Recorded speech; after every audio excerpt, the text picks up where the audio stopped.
Bonjour, Marc-André Mercier, conseiller au Récit national Maths Sciences Technologies. Nous en sommes rendus à notre deuxième défi, dans lequel on va faire allumer des lumières ou encore faire du son à notre petit robot Edison. Donc, les bocs dont on va avoir besoin sont dans la section ici LED.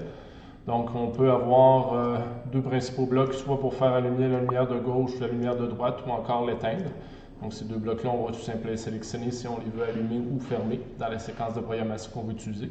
Les autres, c'est les blocs au niveau du son. Donc, on peut avoir un petit son bip qui peut être qui va apparaître, qui est fort simple. Si on veut changer les notes, donc si on veut une séquence de notes, on va pouvoir utiliser encore une fois la durée, ensuite de ça, la tonalité. C'est les sons qu'on peut obtenir. On peut aussi utiliser des dièses ou des bémols au niveau des notes. Même chose que dans AdBlock, on est capable de venir changer le tempo, donc la vitesse avec laquelle la musique va jouer.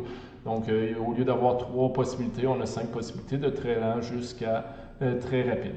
Et finalement, on a un dernier bloc qu'on n'utilisera pas aujourd'hui, mais si jamais vous vouliez faire jouer de la musique à votre robot pendant qu'il se déplace, donc on va pouvoir dire, jouer de la musique, on va mettre la musique à l'intérieur de la boîte. Donc, si je voulais qu'il fasse un bip, donc je vais placer ça en premier, puis ensuite de ça, je vais avoir mes commandes de déplacement que je pourrais venir placer, pardon.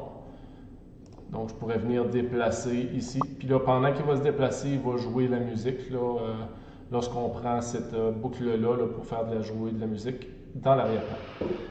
Le petit défi que je vous lance, c'est un défi dans lequel on va vous demander de jouer les 8 premières notes de la symphonie. Donc, je vous ai déposé en document les 8 premières notes de la symphonie numéro 5 de Beethoven.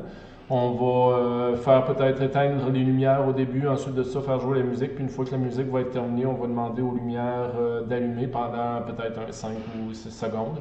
Donc, vous allez avoir un petit défi supplémentaire parce que, bon, les partitions sont en notes, puis lorsqu'on regarde dans Scratch, les notes sont en lettres. Donc, vous devrez aller chercher sur Internet un petit peu à quoi correspond la note C par rapport à la gamme que vous allez avoir. Comme deuxième petit défi, encore une fois, on va utiliser une partition que je vous ai mis de Frère Jacques, un petit peu plus long. Dans ce défi-là, vous allez devoir utiliser des boucles, parce que dans Frère Jacques, il y a des répétitions, peut-être faire répéter la chanson plus d'une fois. Même chose au début, vous pourrez mettre des lumières ou encore durant la chanson faire allumer des lumières de votre robot ou même faire jouer la musique pendant que votre robot se déplace. Donc, bon défi, amusez-vous bien.